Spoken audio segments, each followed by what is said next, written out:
அஸ்ஸலாமு அலைக்கும் வரஹ்மத்துல்லாஹி வபரகாத்து. அன்பிற்குரிய சகோதரர்களே, தொழுகை என்ற வணக்கத்திற்காக வுது செய்வது என்பது மார்க்கம் எமக்கு கடமையாக்கிய முக்கிய அம்சமாகும்.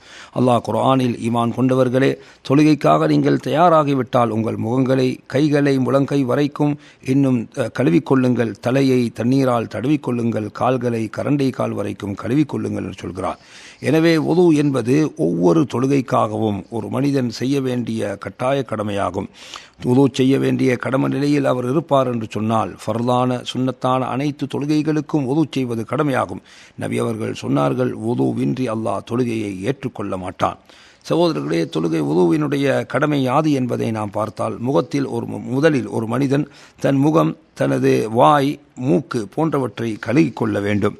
முகத்தினுடைய எல்லை ஒரு காதுச்சோனையிலிருந்து மறு காதுச்சோனை வரைக்கும், நெற்றியில் முடிமுளைக்கும் இடத்திலிருந்து தன்னுடைய நாடிக்குழி வரைக்கும் அவன் முழுமையாக கழுவிக்கொள்வது கடமையாகும். பிறகு இரண்டாவது அம்சமாக 2 கைகளையும் முழங்கை வரைக்கும் முழுமையாக கழுவிக்கொள்ள வேண்டும். தங்களுடைய விரல் ஆரம்பத்திலிருந்து ஆரம்பித்து முழங்கை வரைக்கும் முழுமையாக கழுவிக்கொள்ள வேண்டும்.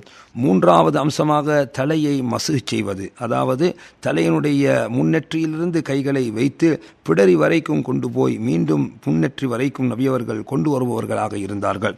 எனவே இவ்வாறு தலைக்கு மசுகு செய்வது என்பது ஒரு தடவை செய்ய வேண்டிய கடமையாகும். பிறகு எமது 2 கால்களையும் கரண்டை கால் வரைக்கும் நாம் கழுவிக்கொள்ள வேண்டும்.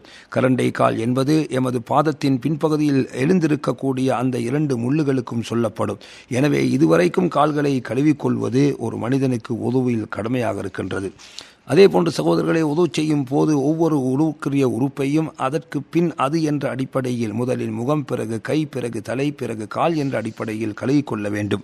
வுதுவுடைய உறுப்புகளை கழுவுகின்ற போது தொடர்ச்சியாக ஒன்றன் பின் ஒன்றாக அவைகளை நிறைவேற்றிக் கொள்ள வேண்டும். எனவே இந்த முறையில் நாம் தவறுவிடுவோம் என்றால் அதுவும் குறைவாக அமைந்துவிடும்.